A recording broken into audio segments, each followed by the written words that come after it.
Hello बच्चों, नमस्कार। कैसे हैं आप सभी? आशा करता हूँ कि आप लोग बहुत ही अच्छे होंगे और अपने पढ़ाई में लगे होंगे। तो आज हम लोग जो देखने वाले हैं वो है क्लास 10। आज हम लोग जो देखेंगे क्लास 10 का संस्कृत। ठीक है, क्लास 10 के आज हम लोग संस्कृत को देखने वाले हैं और संस्कृत का चैप्टर नंबर 1। ठीक है, यानी कि संस्कृत के चैप्टर नंबर 1 को देखेंगे और चैप्टर नंबर 1 का जो नाम है, जिसका नाम है मंगलम। ठीक है, जैसा कि आप लोग जानते हैं मंगलम है।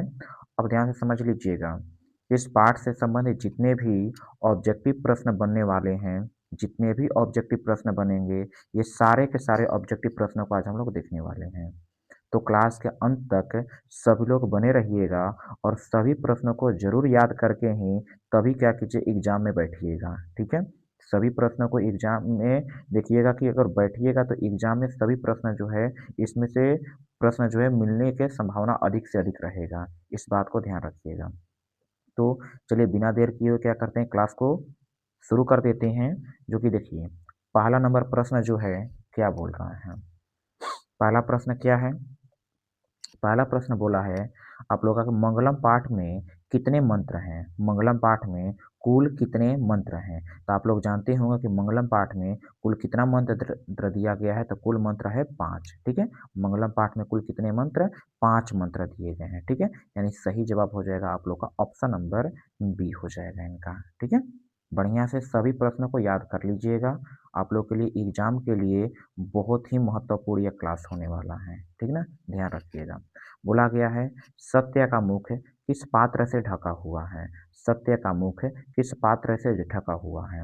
ऑप्शन देख लीजिए चारों। ठीक है, चारों ऑप्शन देख लीजिए। तो अब गौर कीजिएगा कि सत्य का जो मुख होता है वो सोने जैसे पात्र से ढका हुआ है, यानी हिरण्मयन पात्रेण। ध्यान रखिएगा, कभी संस्कृत वाला ये श्लोक भी दे देता है, हिरण्मयन पात्रेण भी दे देता है, नहीं तो सोने जैसे पात्र दे देता है। तो ध्यान रखिएगा, इसी वजह से हमने दोनों को लिख दिए हैं। ठीक है, हिरण्मयन पात्रेण या सोने जैसे पात्र से, यानी ऑप्शन नंबर ए जो होगा आप लोग का बिल्कुल सही हो जाएगा। ठीक है, अब देखिए अगला प्रश्न आप लोग का जो दिया गया है कि महतो महियान कह, यानी कहने का मतलब महान से भी महान क्या है।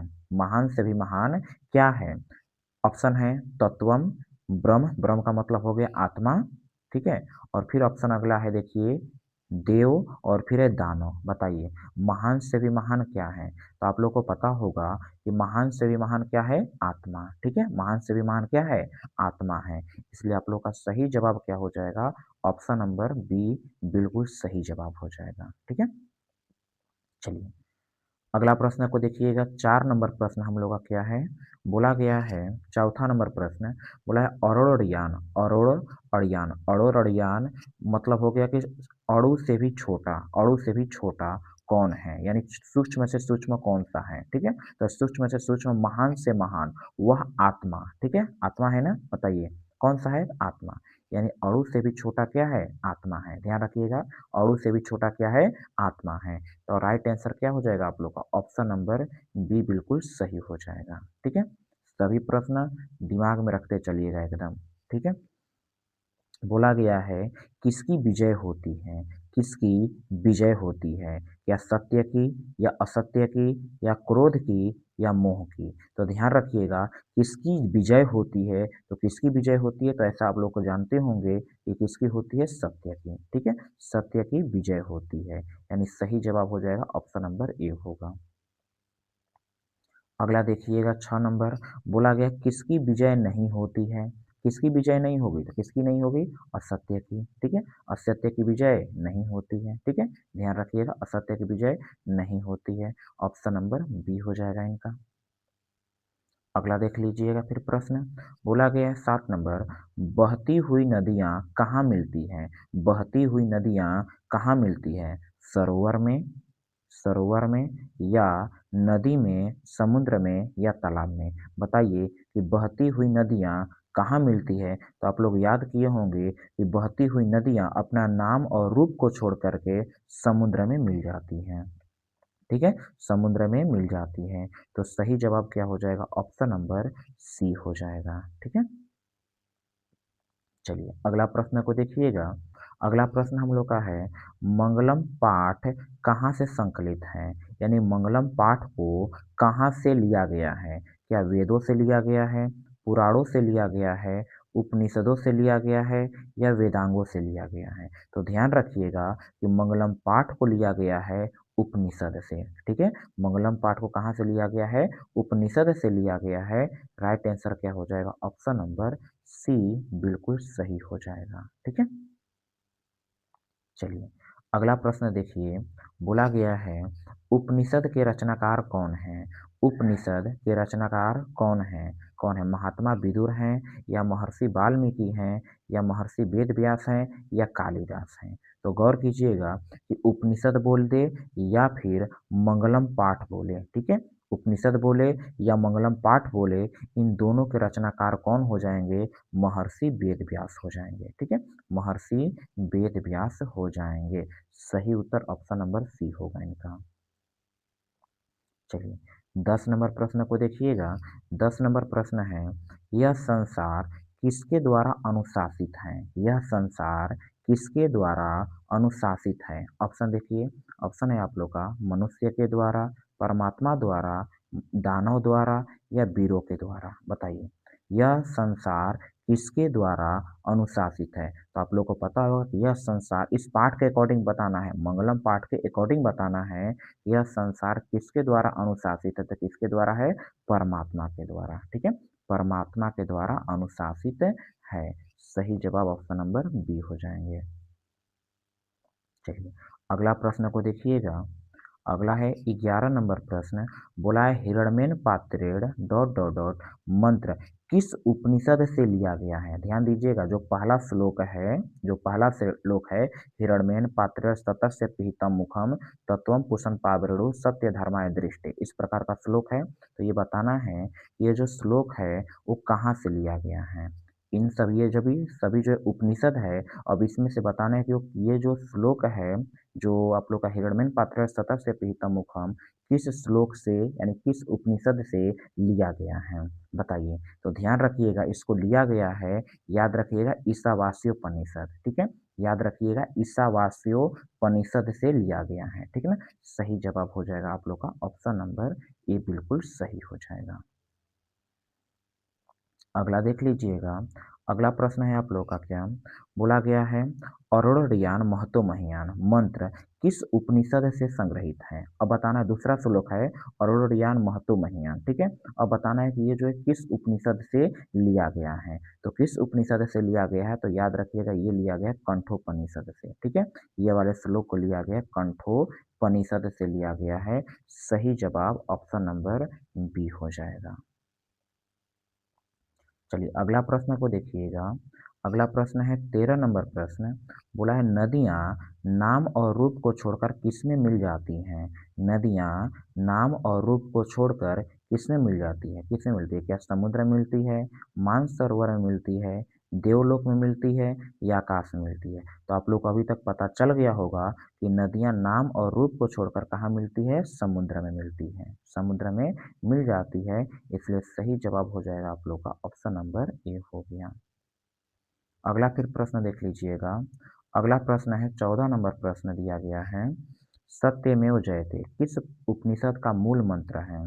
सत्यमेव जयते, सत्यमेव जयते किस उपनिषद का मूल मंत्र है? तो ध्यान रखिएगा सत्यमेव जयते जो है वो मुंडकोपनिषद का है। ठीक है, मुंडकोपनिषद का है, ध्यान रखिएगा। ठीक है, सत्यमेव जयते किस उपनिषद का मूल मंत्र है? तो याद रखिएगा मुंडकोपनिषद। ठीक है, सही जवाब हो जाएगा आप लोग का ऑप्शन नंबर सी हो जाएगा। ठीक है, चलिए अगला प्रश्न हम लोग का आ गया है 15 नंबर प्रश्न। 15 नंबर प्रश्न हम लोग को क्या बोला है कि विद्वान अपना नाम और यानी कि नाम छोड़कर किसमें मिल जाते हैं? बताइए, विद्वान अपना नाम छोड़कर किसमें मिल जाता है? क्या आत्मा में, परमात्मा में, आकाश में या हवा में? तो विद्वान अपना नाम छोड़ करके कहाँ पर मिल जाते हैं? तो याद रखिएगा परमात्मा में। ठीक है, परमात्मा में विलीन हो जाते हैं। ठीक है, परमात्मा में विलीन हो जाते हैं। चलिए अगला प्रश्न देखिए 16 नंबर। 16 नंबर प्रश्न है, ऋषि लोग सत्य के मार्ग से कहाँ जाते हैं? ऋषि लोग सत्य के मार्ग से कहाँ जाते हैं? क्या यमलोक जाते हैं, पाताल लोक जाते हैं, देवलोक जाते हैं या नरक लोक जाते हैं? तो कहाँ पर वो जाते हैं? तो याद रखिएगा, ऋषि लोग सत्य के मार्ग से कहाँ पर जाते हैं? देवलोक चले जाते हैं। ठीक है, देवलोक चले जाते हैं। राइट उत्तर ऑप्शन नंबर सी होगा इनका। अगला प्रश्न है 17 नंबर प्रश्न, बोला गया उपनिषद किसका सिद्धांत प्रकट करता है? उपनिषद किसका सिद्धांत प्रकट करता है? ऑप्शन है पुराण का, दर्शन शास्त्र का, ईश्वर का या आत्मा का। तो ध्यान रखिएगा, उपनिषद जो है किसका सिद्धांत प्रकट करता है? तो याद रखिए दर्शन शास्त्र का। ठीक है, दर्शन शास्त्र का क्या करता है? सिद्धांत प्रकट करता है। ठीक है, दर्शन शास्त्र का सिद्धांत प्रकट करता है, याद रखिएगा। 18 नंबर प्रश्न यहाँ पर दिया गया है, प्राणियों के हृदय रूपी गुफा में कौन बंद है? प्राणियों के हृदय रूपी गुफा में कौन बंद है? क्या देव हैं, दानव हैं, आत्मा है या शरीर है? तो प्राणियों के हृदय रूपी गुफा में क्या स्थित है? आत्मा। ठीक है, प्राणियों के हृदय रूपी गुफा में स्थित है आत्मा। सही जवाब हो जाएगा ऑप्शन नंबर सी हो जाएगा। चलिए अगला प्रश्न को देखिएगा। अगला प्रश्न है हम लोग का, नदियाँ यानी कि नदियाँ क्या छोड़कर समुद्र में मिल जाती हैं? नदियाँ क्या छोड़ करके समुद्र में मिल जाती हैं? क्या छोड़ कर के? रूप छोड़ करके, नाम छोड़ करके, काम छोड़ करके या फिर डी में दिया है ए और बी दोनों। तो क्या छोड़ करके समुद्र में मिलती है? तो आप लोग पता होगा, नाम और रूप दोनों को छोड़ करके, नाम और रूप दोनों को छोड़ करके समुद्र में क्या होती है? विलीन हो जाती है। ठीक है, समुद्र में विलीन हो जाती है। यानी कहने का मतलब हो जाएगा ऑप्शन नंबर डी जो हो गया इसके लिए बिल्कुल सही उत्तर हो जाएगा। ठीक है, ए और बी दोनों, याद रखिएगा। सभी प्रश्न बहुत ज़्यादा महत्वपूर्ण है। ठीक है, इसलिए क्या कीजिए, देखिए कभी भी इसको ध्यान से ही पढ़िएगा। ठीक ना, ध्यान से समझ करके ही पढ़िएगा और याद कर लीजिएगा इनको। ठीक है, एग्जाम के लिए बहुत महत्वपूर्ण सभी प्रश्न हैं। 20 नंबर देखिए, बोला गया सत्य का खजाना कहाँ है? सत्य का खजाना कहाँ है? पृथ्वी लोक पर, नर्क लोक पर, देवलोक पर या इनमें से कोई नहीं? बताइए, सत्य का खजाना कहाँ है? तो सत्य का खजाना कहाँ पर है? तो याद रखिएगा देवलोक पर। ठीक है, सत्य का खजाना देवलोक पर है, याद रखिएगा। ऑप्शन नंबर सी होगा। ठीक है, इसमें जो भी आप लोग को आंसर देना है पूरा का पूरा पाठ के अकॉर्डिंग देना है, इस बात को ध्यान रखिएगा। बोला गया है 21 नंबर, बोला है वेदाहमेतम पुरुषम महानतम। वेदाहमेतम पुरुषम महानतम, जो ये मंत्र है उसको किस उपनिषद से लिया गया है? ये जो मंत्र है किस उपनिषद से लिया गया है? तो किस उपनिषद से लिया गया है? तो याद रखिएगा इसके लिए श्वेता स्वतर यानी श्वेता स्वतरोपनिषद। ठीक है, श्वेता स्वतरोपनिषद से लिया गया है। ठीक है, श्वेता स्वतरोपनिषद से लिया गया है। ठीक है, ऑप्शन नंबर बी हो जाएगा।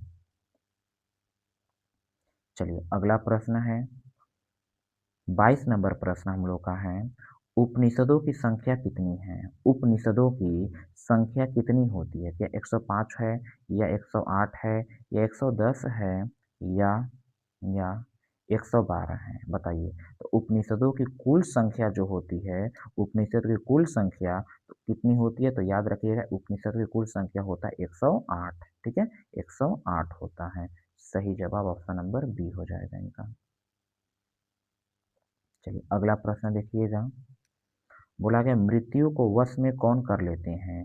मृत्यु को वश में कौन कर लेते हैं? तो ध्यान रखिएगा, मृत्यु को वश में कर लेते हैं विद्वान। ठीक है, मृत्यु को वश में भी कौन कर लेते हैं? विद्वान कर लेते हैं। ठीक है, सही जवाब ऑप्शन नंबर सी हो जाएगा इनका।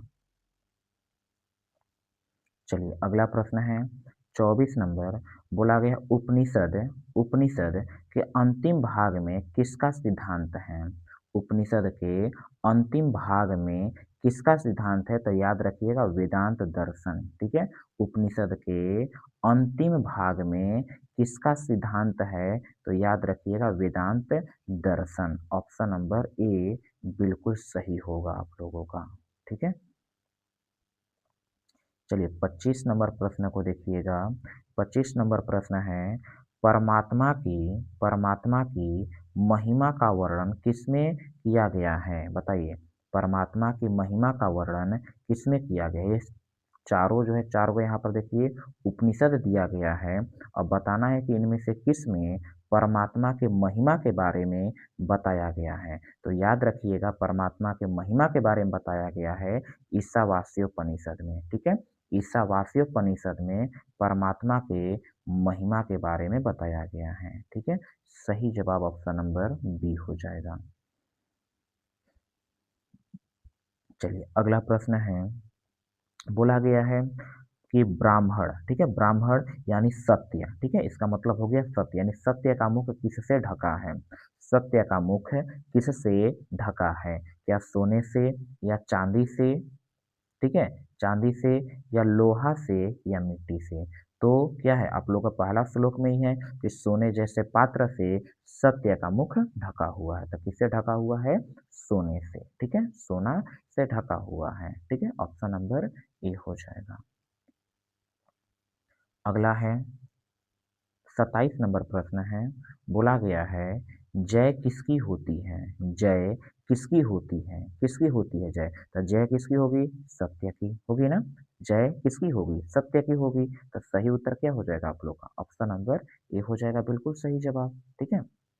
अगला प्रश्न को देखिए 28 नंबर, बोला गया है उपनिषद क्या प्रकट करता है? उपनिषद क्या प्रकट करता है? तो उपनिषद क्या प्रकट करता है?